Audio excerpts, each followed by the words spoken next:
God's personal presence. No matter what our circumstances in life, we are to rely on God's promise that He will never leave us or forsake us. Here's Gene Getz to explain. That's a principle that certainly grows out of the life of Joshua, especially here at the beginning of this book. And so let me take you immediately to Joshua chapter 1. We're going to look at verses 1 and 2. And here's what we read.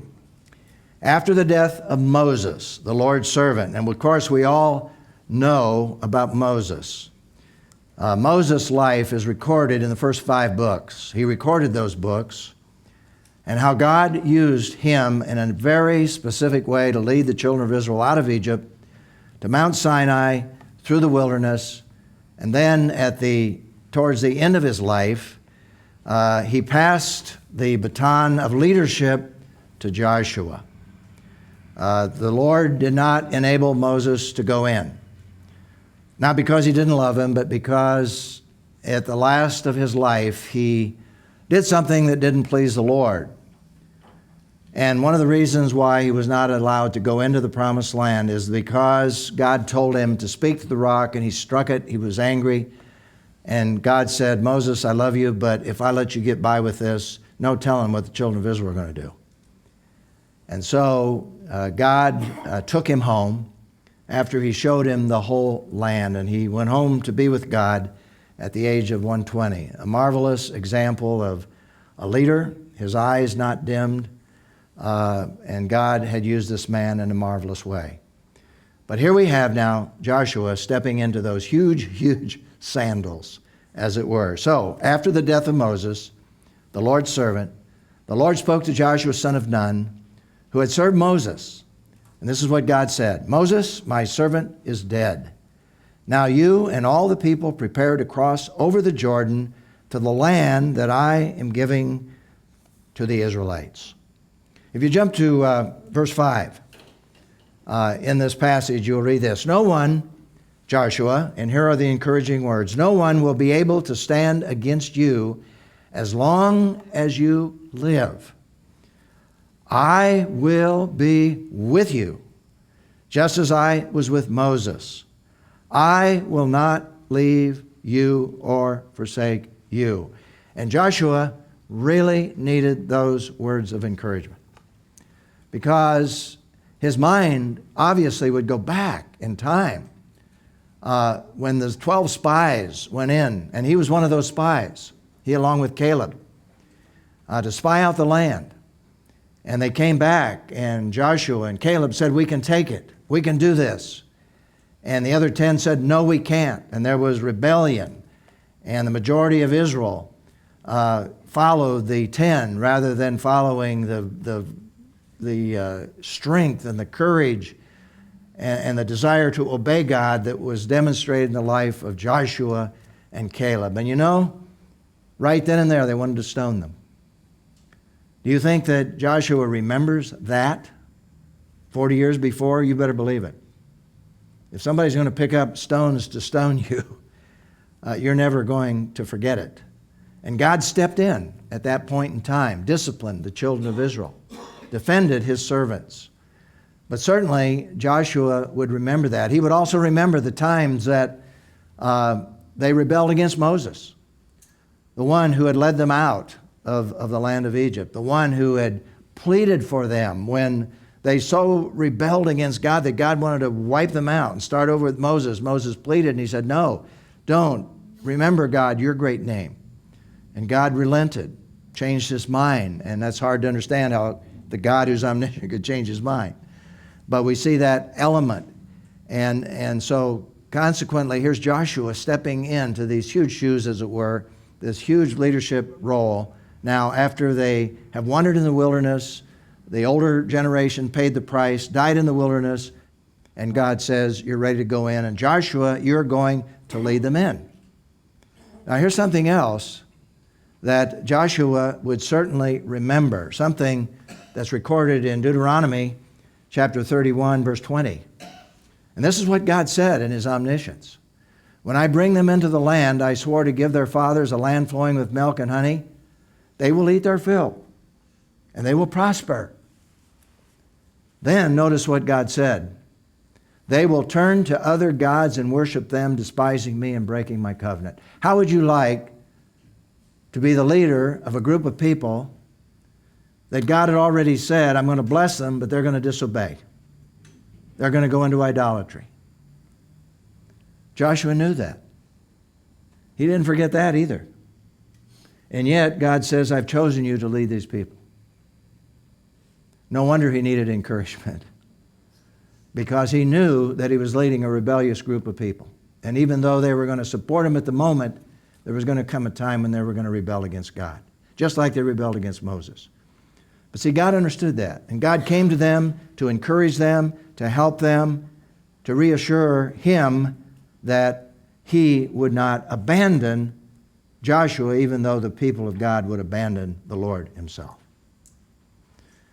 And so God promises his presence. And that's the essence of this principle.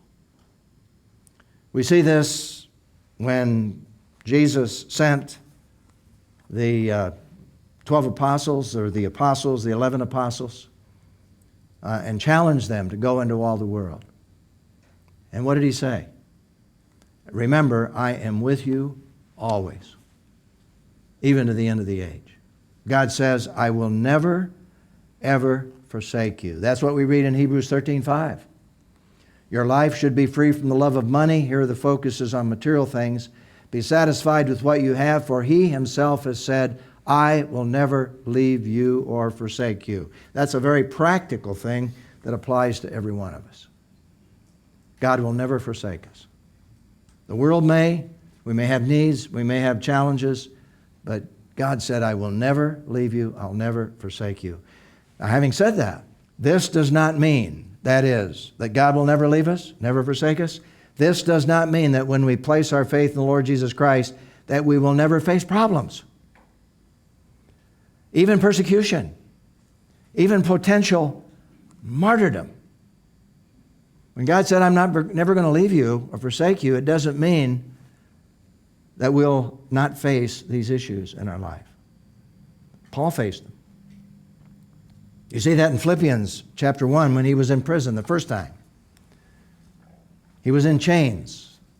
He actually was under house arrest for 2 years, but he was chained to a Roman guard.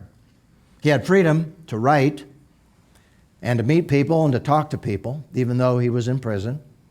And this is where he wrote the letter to the Philippian church in Philippi. He also wrote to the Ephesians. He wrote a personal letter to Philemon. He wrote to the church in Colossae. 4 of those letters, we call them the prison epistles. But here's what Paul said. He didn't know what was going to happen. Now we know from history that he was released for a period of time. For a period of time before he went back into prison and gave his life at the hands of Nero. He was persecuted, but he also became a martyr. But prior to that, when he wrote to the Philippians, not knowing he was going to be out of prison for a while, he said this, my eager expectation and hope is that I will not be ashamed about anything, here in prison or whatever happens, is what he's saying. But that now, as always, with all boldness, Christ will be highly honored in my body, whether by life or by death. He didn't know whether he was going to live or whether he was going to die. From moment to moment, God did not reveal that to him. But here's what he said. For me, living is Christ and dying is gain. If they take my life, they haven't really taken my life, because I will go into the presence of God. And no matter what our circumstances, here's the principle, no matter what our circumstances in life, we're to rely on God's promise. He will never leave us or forsake us, whether by life or by death. I sometimes think about persecution. I sometimes think of what some Christians have gone through. And man, I don't even like to think about it. I don't like to think about the fact that I'd have to make a choice whether to live or die based on whether I'm going to compromise my faith and bow down and worship a false god or deny my faith. All I can say is I have to trust God that He'll be there for me to give me the strength, to give me the courage to be able to stand and never, ever turn my back on him. And in my mind, to remember the one who was nailed to the cross and died for me. And I'm amazed at the Apostle Paul, who considered it a privilege to be able to suffer for Christ because of what Christ suffered for him. It's a powerful example. And I can only look at that by faith. I don't want to ever face that. Don't want my family to face that. Don't want my grandchildren to face that.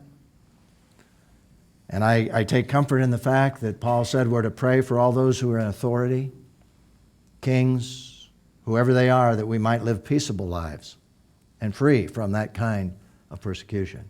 So we'll have the freedom to communicate the gospel of Jesus, which tells me that God is more honored in a peaceful environment than he is in a hostile environment. But we have no guarantee. And so, it's a wonderful truth. God won't leave us or forsake us. And Joshua needed that message. He needed that encouragement because he knew he was heading into a storm. He knew ultimately the people of Israel were going to turn and worship false gods. And I'm so admiring of Joshua as I jump to the end of the story where he said, take your stand today. Who are you going to serve? As for me and my house, we're going to serve the Lord.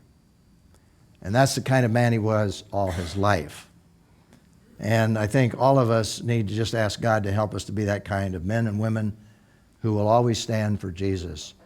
Not taking a stand that creates problems unnecessarily. There are some Christians, you look at them and you think that they think somehow that they're going to be blessed because they create problems.